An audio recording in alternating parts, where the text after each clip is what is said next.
일단 오늘 저의 주제는 0.999는 1이 아니다라는 건데, 일단 저희가 지금 그 교과과정 내에서, 고등학교 교과과정 내에서 0.999는 1이라고 배웠어요.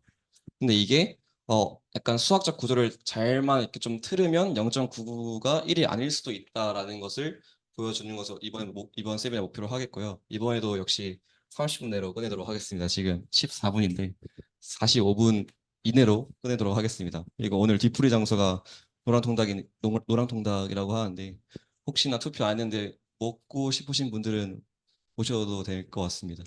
그래서 혹시나 투표 안 했는데 노랑통닭 먹고 싶다? 그러면 여기 남아주시면 될 것 같습니다. 그럼 일단 해봅시다. 0.999는 1이 아니다. 그 사실 저희가 초등학교 때부터 열심히 0.999는 1이라고 배웠어요. 그 증명 과정 기억나시나요? 증명 과정?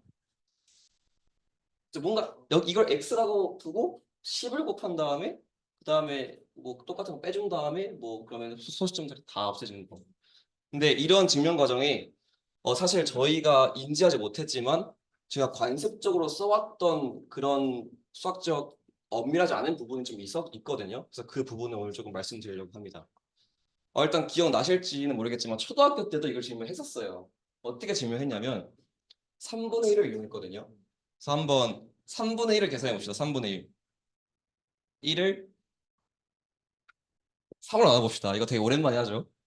처음에 이제 안 나가니까 0이고 0 추가한 다음에 3 쓰고 9 되고 빼서 1, 0, 3, 9, 1, 0, 3 이런 식으로 3분의 1을 계산할 수 있습니다. 그래서 여기까지 알 수 있는 사실은 3분의 1은 0.333이다라는 거죠.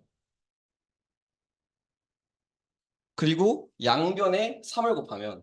양변에 3을 곱하면 1은 0.9999가 된다. 이게 초등학교식 증명입니다. 그러니까 이해되시나요? 근데 한 가지 약간 두 가지 오류가 있습니다. 첫 번째, 저희 항상 연산을 할 때 연산이 끝나야 하는데 이건 아직 연산이 안 끝난 거잖아요. 그냥 3이 계속 반복될 뿐 어떠한 연산을 안 끝난 거잖아요. 예를 들어서 이걸 컴퓨터한테 시킨다 해보죠. 컴퓨터가 만약에 뭐 메모리가 엄청 커가지고 계속 무한 연산이 가능할 수 있다고 가정하면 얘를 연산시키면 이건 안 끝날 거예요. 그럼 안 끝난 연산 결과를 저희가 사용할 수 있을까요? 그게 이제 첫 번째 문제고요. 두 번째 문제. 양변에 3을 곱했죠? 0.3333이나 무한소수에 저희는 3을 곱했습니다. 그럼 저희 이제 곱셈 어떻게 배웠는지 다시 한번 이제 떠올려 볼게요. 곱셈 어떻게 배웠냐면 27에다가 예를 들어서 3을 곱한다 해봅시다. 그러면 1의 자리 먼저 계산을 했죠. 1의 자리 먼저 계산해서 21 계산하고 그다음 10의 자리는 한 자릿수 올린 다음에 10의 자리랑 곱해서 계산을 했죠. 그래서 6 이런 식으로 해서 얻어냈습니다. 자, 메커니즘을 살펴본다면 어떤 수에 또 다른 수를 곱한다는 거는 이 곱한 수를 곱해지는 수의 가장 첫 번째 자리부터 곱한다가 곱셈의 메커니즘이었어요. 근데 지금 0.3333에 3을 곱하는 상황이죠. 그러면 이 곱셈 메커니즘대로라면 3을 이 소수점 가장 끝에 있는 것부터 곱해야 되는데 지금 가장 끝이 없잖아요. 무한소수니까. 그럼 이런 무한소수에 어떻게 곱셈을 할까요? 그래서 사실 저희는 어, 관습적으로 곱하기를 써왔고 그냥 이렇게 계산은 안 끝났지만 똑같겠거니 하면서 그냥 써왔는데 사실 이 부분에서 엄밀성이 많이 떨어지는 겁니다. 왜냐하면 저희는 곱셈과 나눗셈, 그 연산이 끝나야 된다. 이런 걸 이런 거를 어 그냥 그 상태로 배웠는데 이거는 실제로 연산이 끝나지도 않았고 곱셈도 저희가 배운 메커니즘대로 안 되잖아요. 그래서 초등학교 때 배웠던 증명에는 이런 오류 과정이 좀 있습니다. 그럼 중학교 때 어떻게 배웠죠? 중학교 때는 저희가 흔히 아는 대로 배웠죠. x를 0.999로 이렇게 놨고 그다음에 10을 곱한 거를 옆에다 쓴 다음에 그다음에 뺐죠. 그래서 9x가 9가 되고 그래서 x가 1이 된다. 똑같은 문제가 발생하죠. 왜냐? 무한소수의 10을 곱하는 걸 어떻게 할 수 있을까? 왜? 곱셈 메커니즘은 끝자리수부터 곱하는 건데 얘는 지금 끝자리가 없으니까 저희가 알고 있는 그런 곱셈 메커니즘대로 제대로 된 연산이 안 되는 겁니다. 그 뺄셈도 저희는 뺄 때 가장 끝에 있는 것부터 빼서 부족하면 한 자릿수씩 이제 좀 넘겨받아서 빼라고 했는데 얘도 어떻게 보면 끝이 없잖아요. 끝이 없는 걸 어떻게 뺄까? 그것도 어떻게 보면 뺄셈 메커니즘을 사용할 수 없는 거예요. 그래서 이게 초등학교 증명 방식, 중학교 증명 방식인데 저희는 사실 그 방식에는 엄밀성이 많이 떨어진다. 뭔가 좀 이제 좀 이게 제가 약간 준비한 회심의 일격인데 좀 충격 먹으셨나요? 그럼 이제 0.999는 어떻게 계산을 해야 될까요? 고, 그렇죠. 이제 고등학교 때 배운 초등학교 중학교 때는 안 되니까 고등학교 때 배운 무한 등비급수를 이용합니다. 그럼 0.999를 어떻게 이제 무한 등비급수를 사용해 가지고 이제 정의를 할까요? 자, 초항이 0.95, 공비가 0.1인 그런 등비급수를 생각해 봅시다. 이런 식으로 전개가 되겠죠? 그럼 0.999는 이런 등비급수를 무한번 더해서 나오는 결과물입니다. 그렇죠? 그럼 저희가 고등학교 때 배운 공식이 있죠? 초항 A를 분자에 넣고 1-R을 한 이때 R은 뭐 절대값 1보다 작은 거. 그쵸? 그러면 이제 초항에는 0.9니까 0.9를 넣고 공비는 0.1이니까 1 빼기 0.1을 하면 이게 1이 되겠죠? 그래서 이런 식으로 증명할 수 있어요. 근데 아까랑 똑같은 생각할 수 있죠? 아니 어떻게 더하기를 무한번 하지? 왜냐하면 더하기는 항상 뭔가를 더해서 어떤 결과값이 나오는 거잖아요. 근데 얘는 그 무한번 더하기 때문에 더하기가 끝나지 않은 거잖아요. 그 똑같은 말을 할 수 있는 거죠. 어떻게 끝나지도 않는 것을 예단해가지고 0.9가 나왔다고 할 수 있을까? 그래서 고등학교 때 무한등비급수 파트를 잘 보신 분 알겠지만 이거를 이제 이제 수렴값으로 정의를 해요. 그래서 부분합의 극한값을 이제 저희는 무한등비급수의 그 값으로 사용한다는 거죠. 그래서 어떤 그 n번 스텝까지 한 거를 저는 이제 부분합 SN이라 할 때 이런 SN이 어디에 수렴할까를 통해서 이런 0.9, 0.99 이런 수열들의 부분합이 아마 1로 수렴할 것이다라고 배운 겁니다. 근데 그럼 이제 이런 무한 연산에 대한 문제는 어떠한 부분합의 이제 수렴성을 통해서 수렴하는 그 점을 통해서 해결할 수 있었는데 또 한 가지 문제가 또 나오죠. 그래서 수렴한다는 게 뭔데? 혹시 고등학교 때 수렴을 어떻게 배웠었나요? 뭔가 어떤 점에 한없이 가까이 간다는데 그 한없이 가까이 간다는 게 뭘까요? 뭔가 되게 문학적인 표현이잖아요. 수학에 안 어울리게. 뭔가 가까이 간다는 게 뭘까? 그래서 이 부분을 엄밀하게 하려면 아마 이제 전공 과목 해석학 1에서 이제 입실론 N 논법이라고 하는데 저는 그걸 조금 풀어서 설명해 드리도록 하겠습니다. 그래서 어떤 수열, 그러니까 0.9, 0.99, 0.999 이런 식으로 1에 가까워지는 수열이 있어요. 그러니까 1이라고 하죠. 그러면 어떻게 저희는 1에 가까워진다는 걸 알 수 있을까요?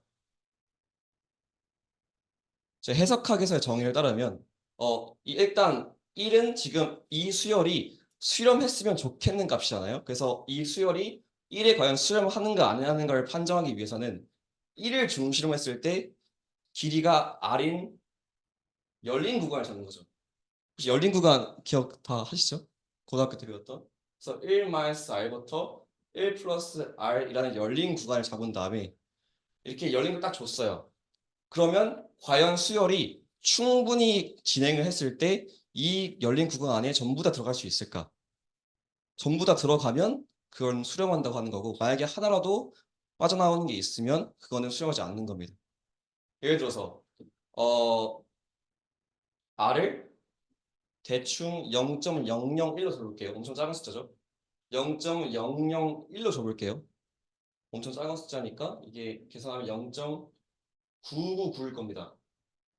그러면 세 번째 스텝까지는 안 들어가겠지만 네 번째부터는 다 들어가겠죠, 이 구간 안에. 그러니까 R을 아무리 줘도 그냥 약간 게임 같은 거예요. 뭔가 R을 던지는 사람이 있을 때 그냥 R을 그냥 무조건 막 던져요. 근데 어떤 R을 던지든 간에 제가 그거 몇 번째 스텝부터는 다 들어갈 걸? 그거 한 세 번째부터 다 들어갈 걸? 열 번째부터 다 들어갈 걸? 이게 항상 몇 번째부터 들어갈 수 있는지를 말할 수 있다면 저희는 그걸 수렴한다고 합니다. 자, 여기까지 혹시 잘 이해가 안 된다 있나요? 괜찮으시다 판단하고. 그러니까 약간 나이를 올렸는데 왜냐면 저번 주에 제가 디플 장소에서 막 여쭤보니까 다들 너무 쉬우시다고 하셔서 제가 살짝 올려봤거든요. 일단 여기까지는 괜찮죠. 자, 이제부터 조금 더 어려워질 건데 여기까지 괜찮다 하니까 한 스텝 더 먼저 볼게요. 자, 여기서 썼던 방법은 이런 수렴 값을 중심으로 R만큼 떨어진 그런 열린 구간을 잡은 거잖아요. 그러니까 즉 열린 구간의 중점이 수렴 값이고 그 열린 구간의 그 길이가 R만큼 떨어져 있는 거잖아요. 그럼 이때 저는 뭘 썼냐면 여러분들 인지했을지 모르겠지만 길이라는 걸 썼어요. 길이라는 개념. 근데 이 길이라는 개념이 수학에서 엄청 되게 좋은 조건이거든요. 길이를 줄 수 있으면 되게 많은 걸 할 수 있는데 동시에 길이가 없는 그런 집합도 생각할 수 있어요. 예를 들어서 이거는 그 김현진 학우분께서 주신 좋은 예시라고 생각해서 갖고 왔는데 예를 들어서 어떤 집합이 토끼가 하나 있고 호랑이가 있고 오리가 있습니다. 그러면 그냥 일단 이렇게 집합이 있어요. 그럼 다짜고짜 제가 물어볼게요. 토끼랑 호랑이의 그 거리가 얼마큼 떨어져 있을까요? 라고 물으면 답할 수 있나요? 없죠. 왜냐하면 제가 거리라는 개념을 여기 안 줬기 때문에 저희는 답할 수 없어요. 잠시 기술적인 문제로 세미나가 중간에 녹화가 안 된 부분이 있어서 그 부분을 다시 설명하도록 하겠습니다. 네, 저희가 먼저 앞서서 이제 거리라는 개념을 얘기를 했죠. 그래서 이미의 X라는 집합이 토끼, 호랑이, 오리 이렇게 있을 때 이제 아무 말도 하지 않은 채로 곧바로 토끼와 호랑이의 거리가 몇이냐라고 하면 저희는 답을 못했죠. 근데 이미 실수 집합에서 2랑 1을 꺼냈을 때 2랑 1을 꺼냈을 때 거리가 두 점의 사이의 거리가 몇이냐라고 하면 저희는 1이라고 말할 수 있어요. 왜 그렇게 했냐? 저희는 두 점 사이의 거리 실수상에 있는 두 점 사이의 거리 x랑 y의 거리는 저희는 어떻게 정의했냐면 y 빼기 x의 절대값으로 정의를 한 상태이기 때문에 저희는 2랑 1 사이의 거리가 몇이냐? 그럼 1이다라고 할 수 있는 거였죠. 근데 이런 거리라는 개념을 저희가 넣었기 때문에 정의를 해줬기 때문에 이 집합상에 있는 두 원소의 거리를 말할 수 있지만 생각보다 오히려 이 거리가 정의되지 않은 그런 집합들이 훨씬 더 많겠죠. 그래서 좀 더 일반적인 상황에서 수열의 수렴성을 저희는 말하고 싶은 겁니다. 그래서 저희는 만약에 거리가 있었다면 어떤 수열이 어떤 점 x에 이제 수렴한다라는 것은 어떻게 말했냐면 그러니까 충분히 수열이 진행됐을 때 이 열린 구간 안에 항상 들어가면 그러면 저희는 수렴한다고 합니다. 그러니까 이 열린 구간을 아무렇게나 줘도 돼요. 예를 들어서 그냥 대충 뭐 이렇게 줘도 되겠죠? 이렇게 줬는데 어떤 수열이 충분한 스텝을 밟은 다음에 이후부터 쫙 다 들어간다? 그러면 이제 또 다른 구간을 줘보는 거죠. 이래도 들어가? 그냥 임의로 막 줘도 아무렇게나 막 줘도 항상 다 들어가면, 항상 어느 순간부터 다 들어가면 저는 그 수열이 수렴한다고 할 거예요. 여기까지는 괜찮으신가요? 그래서 이게 그 위상수학에서 배우는 수렴의 정의입니다. 아까는 해석학이었죠. 해석학은 이런 거리라는 개념을 넣은 상태에서 알만큼 떨어져 있는 그런 구간을 잡고 이제 거기 그 구간 안에 항상 들어가는 수열이 있으면 그건 수렴한다라고 했는데 위상수학에서는 거리라는 것 또한 너무 강한 조건이기 때문에 이걸 쏙뺀 거고 그 뺐을 때 이 수열이 수렴한다는 것을 어떻게 정의를 할까라고 하면 이런 방식으로 정의를 합니다. 그러면 또 한 가지 도약을 할게요. 여기까지는 혹시 질문 있으신가요? 없으신 걸로 알고 한 번만 더 도약할게요. 열린 구간 저희는 이렇게 정의를 했잖아요. 어떤 A, B가 있으면 X들의 모임인데 A보다 크고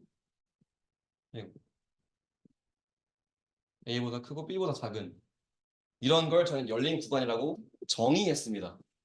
그냥 정의한 거예요. 그럼 저희는 열린 구간의 정의를 조금만 바꿔볼게요. 물론 그 바꿨을 때 이후의 일들은 흔히 저희가 알고 있는 결과물들이 아니겠지만 저희는 충분히 바꿀 수 있어요.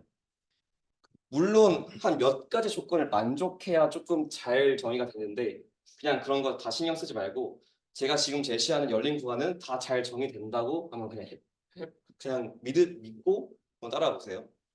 열린 구간을 이렇게 정의했는데 저는 이걸 어떻게 바꾸고 싶으냐? 이 왼쪽을 포함하게 만들고 싶어요. 포함하게. 그리고 여기도 그럼 드무가 되겠죠? 이제부터 이게 열린 구간이에요. 이게 열린 구간이에요. 이게 열린 구간인 걸 믿고 한번 따라와 봅시다. 이게 열린 구간입니다. 그러면 어떤 일이 발생하냐? 자, 0.9999 이렇게 1이 있죠? 그럼 아까 제가 말했죠. 이 열린 구간에 어떤 열린 구간을 줘도 그 수열이 충분히 진행하면 그 범위 안에 들어가 있어야 된다. 근데 일단 뭐 예를 들어서 이런 열린 구간 줬다고 해봅시다. 그럼 이런 열린 구간이라면 수열이 충분히 진행했을 때 충분히 1에 가까워지면 이 안에 들어오겠죠. 그렇죠? 뭐 이거보다 조금 더 작아도 들어오겠죠. 근데 문제는 어디서 발생하냐? 왼쪽 부분이 포함되어 있잖아요. 그래서 열린 구간이 딱 1을 1까지 딱 갖고 그 이후에 이렇게 가지면 이 수열이 아무리 진행돼도 이 구간 안에 들어올 수 없겠죠. 여기까지 괜찮으신가요? 그래서 열린 구간을 이렇게 정의하면 0.999는 1에 수렴하지 않게 됩니다. 그러면 0.999라는 수열은 어디에 수렴하냐? 수렴하지 않습니다. 0.999는 이런 공간에서는 발산하는 수열이에요. 그래서 열린 구간을 어떻게 정의하냐에 따라서 저희는 그 수열의 수렴값조차 바꿀 수 있어요. 그리고 이제 여기서 말하는 열린 구간, 즉 열렸다라는 것의 정의 하나하나가 이제 위상수학 배우시면 알겠지만 그거 하나하나가 토폴로지라고 배우게 될 겁니다. 그러면 반대로 얘를 그대로 1을 이제 거울이라 생각하고 그대로 뒤집었다고 생각해 볼게요. 뒤집었다 생각해 볼게요. 그러니까 여기는 1.1이고 1.1이고 여기는 1.01이고 1.00이고 이런 식으로 다가오는 수열은 이런 공간에서는 수렴할까요? 여기는 수렴하겠죠. 왜? 오른쪽은 항상 열려 있으니까. 포함이 안 되니까 만약에 반대로 이렇게 오는 수열은 1로 잘 수렴합니다. 근데 문제는 이 왼쪽에서 다가온 수열은 1로 수렴하지 않을 수 있다. 이거고요. 한 가지 더 괴랄하게 한번 제가 열린 구간을 정의해 볼까요? 그럼 어떤 현상이 발생하는지 한번 봅시다. 이제 열린 구간을 다시 정의를 할 건데 어떻게 정의할 거냐? 그냥 수직선입니다. 이제부터 이 수직선이 그냥 열린 구간이에요. 근데 어떤 것까지 포함할 거냐? 이 수직선에서 유한하게만 점을 뺀 것까지 열린 구간이 하겠습니다. 그러니까 그냥 수직선도 열린 구간, 수직선에서 점 하나 뺀 것도 열린 구간, 두 개 뺀 것도 열린 구간, 그냥 유한개 뺀 걸 싹 다 열린 구간이라고 해봅시다. 그러면 이게 어떤 일까지 발생하냐? 이건 조금만 같이 한번 생각해 봅시다. 예를 들어서 어떤 수열이 뭐 이런 수열 줄게요. 1에서부터 점점 0으로 가까워지는 수열. 1, 뭐 2분의 1, 4분의 1, 8분의 1 이런 식으로 1에서부터 0으로 점점 가까워지는 그런 수열을 생각해 볼게요. 근데 저희는 오픈을 뭐라 했죠? 오픈 인터벌, 그러니까 열린 구간을 뭐라 했죠? 그냥 수직선인데 유한하기만 뽑아낸 걸 열린 구간이라 했어요. 근데 아까 수렴의 정의가 뭐였죠? 어떤 값을, 그러니까 이 수열이 0에 수렴하는지 궁금하다면 0을 포함하는 어떤 열린 구간을 줘도 항상 그 수열이 그 충분히 진행된 다음에 다 들어가면 저는 그게 수렴한다고 했습니다. 자, 한번 볼게요. 0에서 이제 뭔가 0이 가까워질 것 같으니까 0에서부터 먼저 체크를 해볼게요. 자, 일단 임의로 아무거나 그냥 수직선을 줬어요. 열린 구간으로서 수직선을 아무거나 그냥 줬어요. 그러면 다 들어가겠죠, 수열이. 일단 그건 다 들어가네요. 그럼 만약에 점 하나 딱 빼봅시다. 점 하나 1을 빼봤다 해봅시다. 그게 다 들어가죠. 충분히 수열이 진행되면 그 이유는 다 들어가죠. 두 개 빼도 세 개 빼도 다 들어갑니다. 유한개 빼도 어차피 수열은 무한하기 때문에 어느 순간부터는 다 들어가게 될 겁니다. 그러면 이 수열은 0에 수렴하겠죠. 이 수열이 0에 수렴한다는 건 괜찮으신가요? 자, 근데 이것만 된다면 이 수열은 별로 재미지 않아요. 자, 그럼 이 수열이 100에도 수렴할까요? 100에도 수렴할까요? 해볼까요? 일단 100에 수렴하는지 궁금하면 100을 포함하는 열린 구간을 줬을 때 어떤 열린 구간을 주든 간에 이 수열이 충분히 진행된 다음에 다 들어가 됩니다. 자, 100을 포함하는 열린 구간 수직선 수열 다 들어가죠. 100에서 이 수직선에서 아무거나 좀 뺐어요. 1을 뺐다 합시다. 들어가죠. 여길 빼도 들어갑니다. 그러니까 100도 이 수열의 수렴값이 될 수 있다는 거죠. 근데 제가 100 아무거나 잡았죠? 그러니까 실수 어떤 걸 잡든 간에 항상 그 수열은 충분히 진행되면 그 열린 구간에 다 들어가기 때문에 이 수열은 모든 실수에 수렴합니다. 그러면 지금까지 이제 수열은 뭐 하나에 수렴하는 거 아니었어?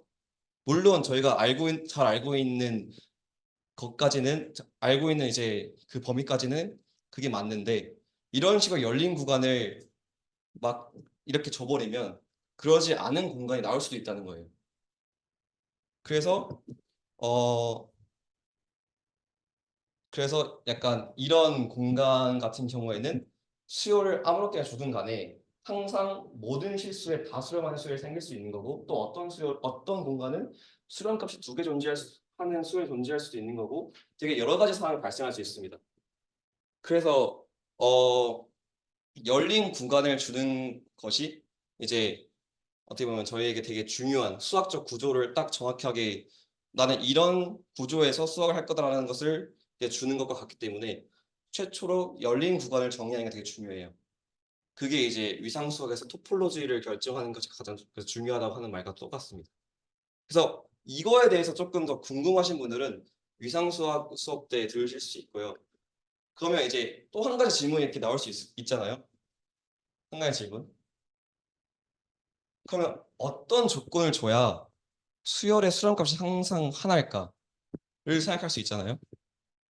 이거는 한번 혼자 잘 찾아보시고 저한테 이것 또한 저한테 다음 주까지 보여주신다면 그 이제 그 스타벅스 기프티콘 그거 보내드리도록 하겠습니다.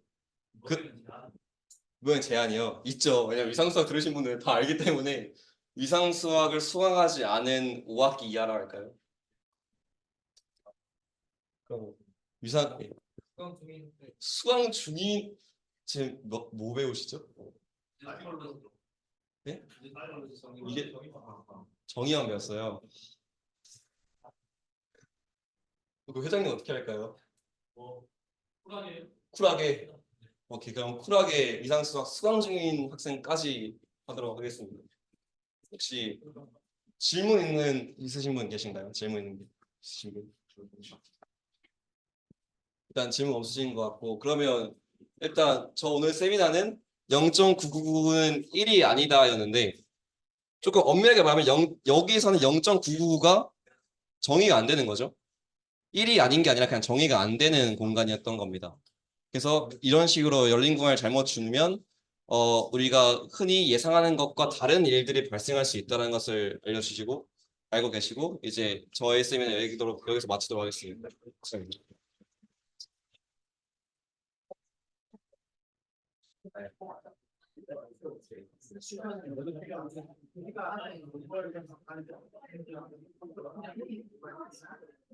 네, 여러분 수고 많으셨고 뒤풀이 가실 분들만 남아 계시고 다른 분들은 가셔도 좋습니다.